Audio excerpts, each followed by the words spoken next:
Hi there, welcome back to my YouTube channel. I'm so glad you joined me today. If you're new here, welcome. If you've been here before, welcome back. As you know, we've been reading Mischief and Masquerade. This is book 7 in my Matched in Miracle series. It's a fun, quirky little story. The series actually follows one couple from book 1 all the way through book 11, which I just released last week. There are lots of little independent stories sprinkled throughout the series, but you probably want to start with book 1. We're going to be starting on chapter 11 of this book, and if you haven't read any of or listened to any of this story before this, I will link the chapters down below.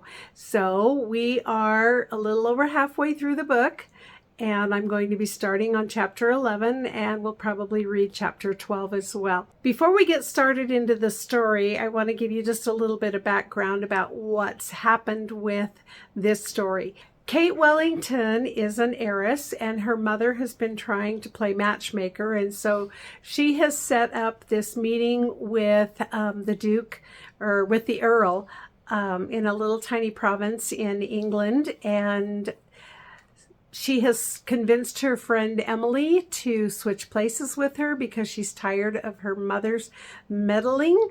And she has started falling for Oliver, who is the Earl's personal assistant.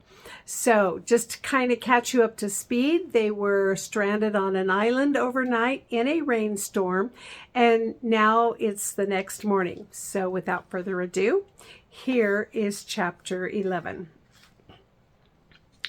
By that evening, the chills took over Kate and left her shivering. A hot bath had helped some, but all she wanted to do was climb into bed and stay under her covers. Emily and Rick left to dine, leaving Kate alone with her cold. Oliver knocked and called through the door to Kate's suite. "May I come in?" Wrapped in the comforter from her bed, she padded to the door. "Sure, unless you don't want to catch my cold." He entered the suite and closed the door behind him before leading her to the couch. "We were together all night. If I'm going to catch a cold from you, I would have already." In the kitchen, he set a tea kettle on. "I'll have some peppermint tea ready in a moment." With her head tilted against the back of the couch, she listened to him rummaging through the cupboards, the whistle of the kettle, and the tea packet opening. She could get used to him in her kitchen, taking care of her. He must have developed this sense of duty from caring for the Earl. The weight of his body pressed into the couch as he sat beside her. "Here." Kate opened her eyes and took the mug he offered. "Thank you." Each sip warmed her insides. She was beginning to think she'd be cold for the rest of her life. "I wanted to take you out to dinner, but I can see that will have to wait until you feel better." He wrapped the blanket tighter around her shoulders. She pointed to her eye. "Well, there's no way I'm going out until this heals." After they'd arrived back at the inn, Kate had inspected not only her black eye, but her messy hair and her destroyed makeup. His gorgeous smile lit his face, and he dug into his pocket, dangling a black swatch with an elastic band on it, unless you wore an eye patch. Try as she might, she couldn't hold back the laughter at such a crazy notion. "I'm not going out in that either." Kate batted it away. "Well, then we'll just have to get that healed." He reached into his pocket again. "I hope you don't mind, but I picked up some arnica cream from the drugstore in Peach Springs." He twisted the cap off the tube and squeezed out a small dab on his finger. "May I?" Kate tipped her head back, allowing Oliver to smooth it over her bruise. "How long will it take?" She opened her eyes and touched the spot where she'd rubbed the remedy, while little tingles of pleasure raced through her insides. "The package says 3 to 4 days." He replaced the cap and set the tube on the coffee table. "In the meantime, I can have the diner send food up for us." Now that she thought about it, she was hungry. "What do you have in mind for tonight?" I asked Lacey for a recommendation. She said Sweethearts has delicious hamburgers, but if you want something else, they serve a wonderful pot roast. The idea of pot roast and potatoes set her mouth watering. Let's do that. After they ate dinner, Oliver searched the television channels for a movie to watch. Kate didn't much care what he chose as long as he stayed and let her rest against him. He found the Hallmark channel and settled on a rom-com. Keeping the blanket tight around her shoulders and covering her bare feet, she leaned onto his shoulder. You don't mind a chick film? No, I grew up on them. Really? She'd have thought a manly man like Oliver would have preferred action or adventure. You're not into the Batman movies? Not really. After the opening credits, Kate rested her head on his shoulder. The last thing she remembered was waking up in her bed. Had Oliver slipped something in her tea to help her sleep? Or was she just that bone-tired? Chapter 12. The next few days passed quietly, with Oliver being attentive and kind, bringing her vitamins to help her get over her cold. They rarely saw Emily and Rick, who were exploring out most of the day, and made frequent trips to Houston to go dancing. The two had been nearly inseparable since they'd met. Should she be worried that Emily was falling for Rick? Should she be even more concerned that her own heart ramped up its pace whenever she was with Oliver? Why couldn't he have been the Earl?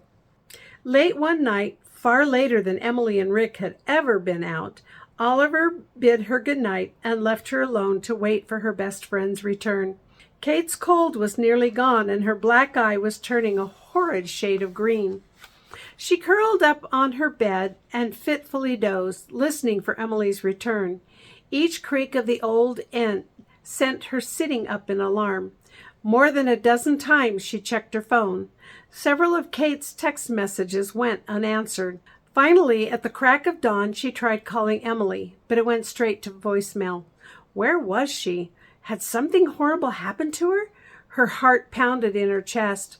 Unable to stand the suspense any longer, she threw on her bathrobe, crossed the hall, and pounded on Oliver's door. After what felt like forever, a groggy Oliver pulled the door open a crack.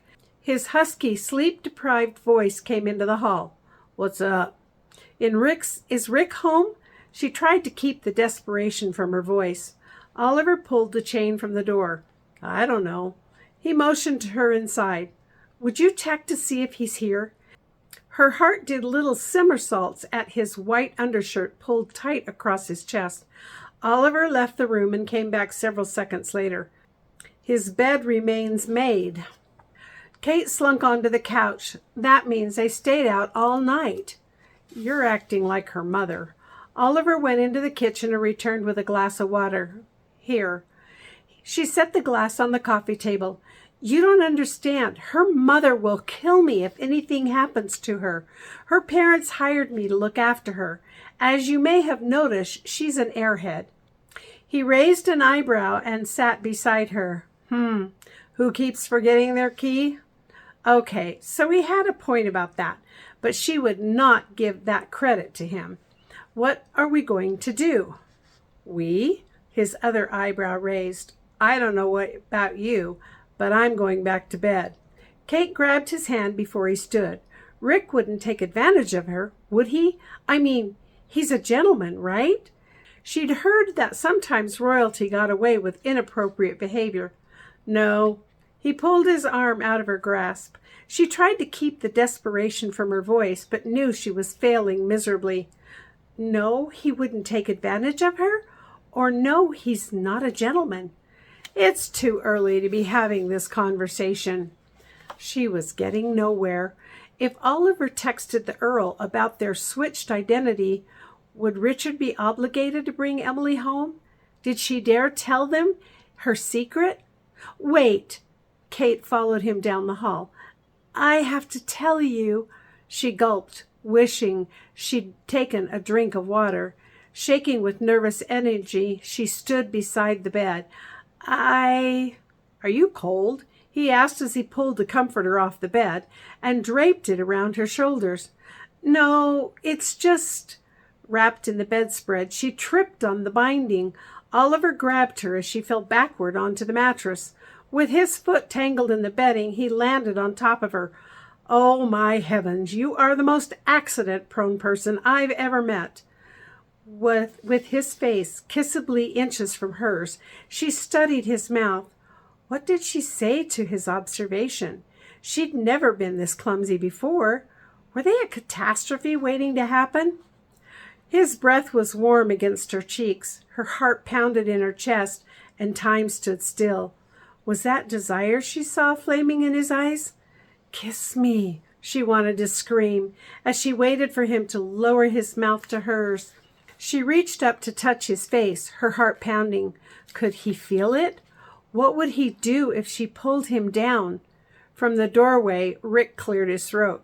You could at least close the door. Oliver tumbled off the bed and onto the floor while Kate slung the cover over him. She jumped to her feet and raced after Rick. Where's Kate? In your suite, I suppose. His voice showed a mixture of disbelief and confusion.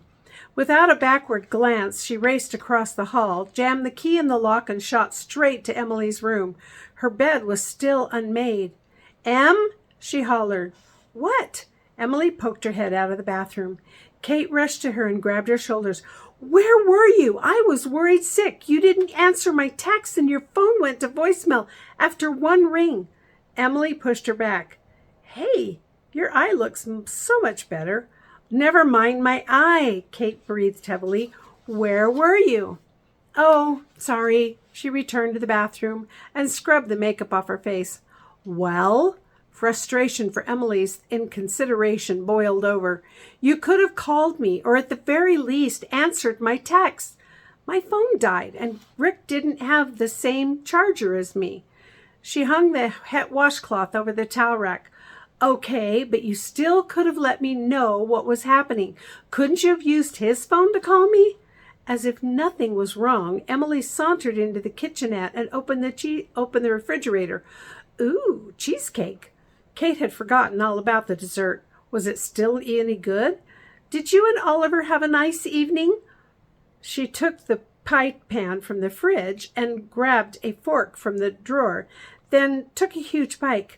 Yum! Kate snatched the fork from her hand. Honestly, I was up most of the night worrying about you.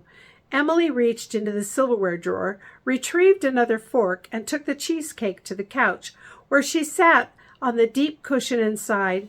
Oh, Kate, he's everything I dreamed about in a boyfriend. We drove to Peach Springs to the planetarium and bought a small telescope. He is really into astronomy. Kate couldn't imagine Emily wanting to spend all night looking at the stars. And then what? We stopped at a convenience store and bought breakfast burritos. He took me to the beach and we watched the sunrise. Her mind settled a little. You still should have called. I know, and I'm sorry. Emily took a huge bite and leaned back with a contented sigh. I'm in love. How could you fall in love in less than a week? Kate paced. Please let me keep him. She sounded like a small child who just brought home a stray kitten.